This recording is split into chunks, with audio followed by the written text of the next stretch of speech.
Hey there, I'm Justin with Alchemy Plumbing. Today we're replacing the customer's 1-inch water service. They had their main line break in between the house and the meter box.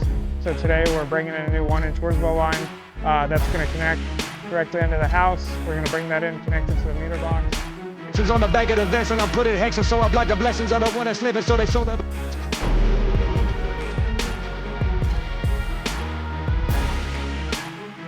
So we brought in a new 1-inch Worsbo main. It's getting dug around through here. It's going to tie back into the irrigation box. So we're going to bring it into a meter box there. Once we're all finished up, we have to leave a good amount of this open as the city likes to come by, inspect it, take a look at it, and after that we'll come back and go ahead and backfill this, lay down some new bark dust, try and make it look like we were never even... Casket to give them cold.